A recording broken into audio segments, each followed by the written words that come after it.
Vamos embora com notícias aqui no Raiz Tricolor. Seja muito bem-vindo, bem-vinda, guerreiro e guerreira de todo o Brasil e de todo o mundo. Aqui é o canal Raiz Tricolor. Deixa o like aqui embaixo, se inscreva aqui no canal. Estou gravando mais um vídeo aqui agora e vamos já falar direto, tá? Hoje aqui é no pique, vamos...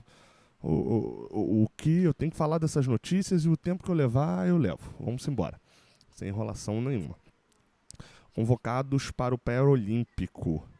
Eu até abordei pouco esse assunto aqui. Tanto o John Kennedy quanto o Alexander estão convocados para o pré-olímpico. O John Kennedy, inclusive, voltou a treinar antes, mesmo do tempo que ele deveria estar treinando para o pré-olímpico.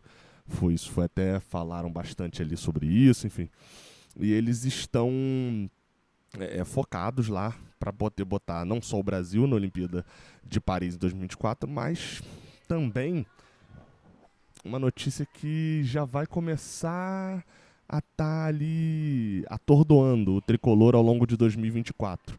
Que é, se eles botarem a gente em Paris, eles ficam fora um bom tempo, né? Então, já vão ficar de fora agora, obviamente.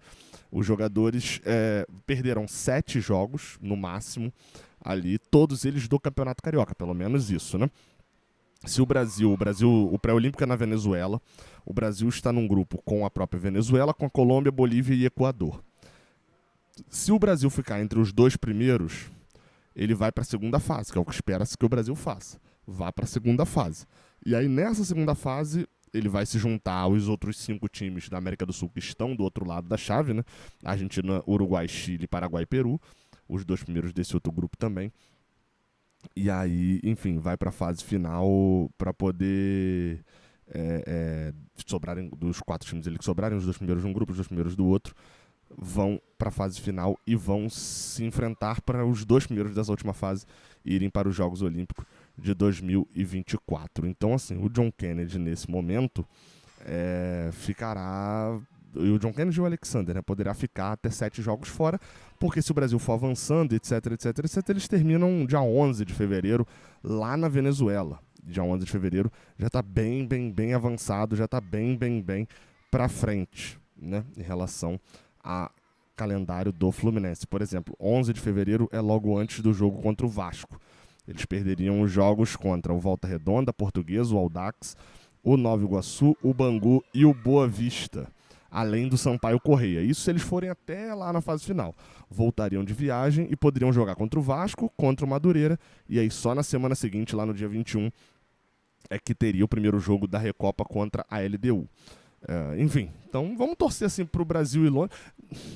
É porque na Olimpíada o meu sentimento brasileiro aflorece um pouquinho mais, assim, do que Olimpíada e Copa do Mundo. Eu não ligo muito pra seleção brasileira não, mas Olimpíada e Copa do Mundo, uma medalhazinha ali pro Brasil é maneiro. Mas perder o John Kennedy e o Alexander, por exemplo, que são os 2 que estão convocados agora por 7 jogos no início do ano, é pouco e tal, tranquilo, eles estariam de férias, enfim. Agora, perder o John Kennedy e o Alexander durante praticamente o mês de agosto inteiro por causa das Olimpíadas, aí vai ser chato. Mas, enfim, vamos lá, né? Eles, inclusive, já chegaram lá, já embarcaram com a seleção brasileira lá para a Venezuela. A estreia do Brasil, se você quiser acompanhar, acontece no dia 23 de janeiro. O Brasil folga na primeira rodada, estreia no dia 23 lá em Caracas contra a Bolívia, depois no dia 26 contra a Colômbia, 29 contra o Equador e dia 1º de fevereiro contra a Venezuela, e aí fecha a participação na primeira fase. Vamos para outra notícia, a gente falando sobre o Luiz Henrique, tá? A gente teve notícia agora à tarde sobre as propostas por Luiz Henrique. Segundo o Vene Casagrande, a melhor proposta ao Real Betis pelo Luiz Henrique foi do Corinthians.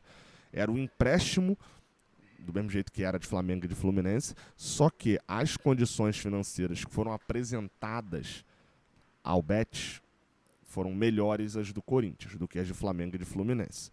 E também ao jogador. Aí o Vitor Lessa complementou, né, também, e trouxe outros fatos falando que a oferta do Corinthians por Luiz Henrique tinha não só uma opção de compra, tinha uma obrigação de compra. Uma obrigação de compra. Se ele jogasse 70% dos jogos de 2024. Para um time como o Corinthians, que vai jogar a Sul-Americana, deve ter ali uns 69, 68 jogos, vamos fechar em 70 aqui, jogar 70% dos jogos, mais ou menos um terço, você vai aí para uns... Ele teria que jogar uns 40 jogos, 40 e poucos jogos do Corinthians na temporada, por alto assim. Algo totalmente factível, né? Só que o Real Betis não quer fazer negócio com nenhum time brasileiro no momento. Eles estão em sondagens ali da Inglaterra, de Portugal, enfim. Mas nem Flamengo, nem Fluminense, nem Corinthians, nem Atlético nem Flamengo, nem Fluminense, nem Corinthians, porque eu meti o Atlético Paranaense aqui na jogada, chegariam ali na condição do Luiz Henrique, porque eles não querem fazer negócio com nenhum brasileiro. Tem uma explicação para isso, não sei se é a lógica deles, tá? A explicação é até simples, que é o seguinte, eu vim pro Brasil desvalorizaria o Luiz Henrique. Por mais que ele vá bem, por mais que ele possa ser recolocado, como eu falei, o Fluminense pode recolocá-lo no mercado, etc. Vir para o mercado brasileiro, infelizmente a Europa pensa dessa maneira, né? É um retrocesso em relação ao que normalmente os europeus veem, né? Enfim, é uma merda. Mas ele não vem, mas aí também eu gosto de uma parada que se ele não vem pro Fluminense, também que não vem para nenhum outro clube. Porque aqui do Brasil, que fique na Europa, seja valorizado e valorize aqueles 15% que a gente segurou. Falando em 15%, um jogador do Fluminense foi repassado, né, emprestado para um clube belga, que é o Cercle Bruges. Não é o Clube Bruges, não confundir com o gigante Clube Bruges. É o Cercle Bruges, que é um pouco menor, bem menor. É o Eric Nunes, volante do Sub-20, encaixado por alguns como o novo André, na base do Fluminense, um moleque que tem um futuro gigantesco, é jovem pra cacete ainda, enfim. Tava nesse grupo agora que poderia jogar o Campeonato Carioca e foi emprestado para esse clube belga sob algumas condições ali. Ele emprestado até o final do ano, até o final do ano não, até o final da temporada que vem. Então é até junho de 2025 e eles têm ali... até o meio desse ano, só que eles têm uma opção para renovar até junho de 2025. Deu para entender, né? Tem ali uma opção de renovação desse empréstimo se quiserem ver mais o jogador. Ele vai para lá para chegar já como se fosse pro profissional mesmo, né?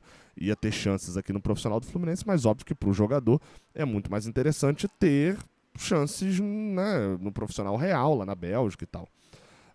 Ele é 2004, né? 19 anos, estaria seu último ano de sub-20 por aqui, enfim, vamos ver como é que vai ser, né, cara? Assim, é um jogador que a gente pode ficar de olho, que eu não sei se ele tá fazendo uma boa opção não, acho que poderia ficar por aqui, mas, enfim, é uma pena jogadores saindo tão cedo, assim, em alguns casos, jogadores que talvez você, comenta aqui embaixo, inclusive, acho que você nem conhecia o Eric Nunes, né? Enfim, outro que a gente fala da base também é Cauã Elias. O Vitor Lessa trouxe a informação de que uma reunião que estava prevista agora para essa segunda-feira pode sacramentar a renovação de contrato de Cauã Elias com o Fluminense. Tanto um lado, né, tanto o lado do jogador quanto o lado do Fluminense estão confiantes ali, acho que vão chegar a um consenso, né, a notícia do Lessa, para que o jogador renove, né?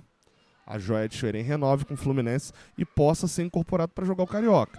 A história do Cauã Elias, o Fluminense jogou duro, né? Fez o certo para mim. A partir do momento que o Fluminense acha que é interessante renovar o contrato, dar um aumento e se resguardar ali também de perder o jogador, estender o contrato para poder jogar no profissional, que é de praxe no Fluminense. Por outro lado, o jogador recusar, o Fluminense retira o jogador da lista. Retira da lista do processo ali, de jogo e tal. Vai ficar valorizando ativo que não quer renovar? E aí joga pressão pro lado de lá. Como o Cauã Elias ainda tinha um contrato muito longo, o Fluminense fez certo, jogou com a carta que tem. O Cauã Elias ficaria completamente preso ao Fluminense durante muito tempo. E aí, obviamente, eles se seguraram, se resguardaram. Segundo o Vitor Lessa, enquanto essa situação não for resolvida, né, esse contrato não for assinado ali, a renovação, o Cauã não está treinando no CT, está treinando lá em Xerém, ainda com a base.